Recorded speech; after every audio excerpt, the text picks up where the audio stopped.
Mamun, just wait. Listen to me, Mamun, just wait. কি হলো চামেলি, ডাকছো কেন? আমি ভাবছি ঈদে তোমাকে শপিং করাবো। না না, আমি তোমার কাছ থেকে কিছু নিব না। খুশি সবাই গার্লফ্রেন্ডকে গিফট দেয়, বাট আমি আমার বয়ফ্রেন্ডকে গিফট দেবো। বলো মামুন, কত টাকা হলে তোমার শপিং ডান হবে? হাউ মাচ টাকা? জাস্ট সে। বেশি টাকা লাগবে না, 10,000 টাকা দিলেই হবে। 10,000 টাকা? 10,000 টাকায় তো আমার একটা নেল পালিশের দামও হয় না।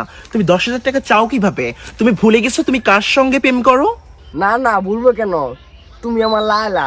খলিফা বংশের মেয়ে লাইলা খলিফার সঙ্গে, টিকটকের মালিক, বুজ খলিফার মালিক, ইউটিউবের মালিক, ফেসবুকের মালিক, তার কাছে তুমি মাত্র 10,000 টাকা চাও, তাও ফর ঈদের শপিং? ও মাই গড।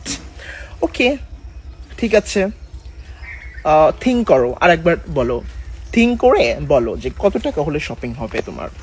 না বেবি, আমাকে মাত্র 10,000 টাকা দিলেই হবে। 10,000 টাকায় কিভাবে হয়? How possible this time? What is this? 10,000 টাকায় কিভাবে হয়? তুমি ভুলে গেছো তুমি লাইলা খলিফার বয়ফ্রেন্ড। মামুন, তুমি এটা আসলে তুমি আমাকে অপমান করলে। আমি আসলে তোমাকে গিফট দিতে এসে অপমানিত হলাম। ও মাই গড। তোমার মনে রাখা উচিত ছিল এ যে কোনো সাধারণ মেয়ে নয়, এটা লাইলা খলিফা। না না, তুমি আমার বয়ফ্রেন্ড হওয়ার যোগ্যতা না। তুমি আমার বয়ফ্রেন্ড হওয়ার যোগ্য না। নট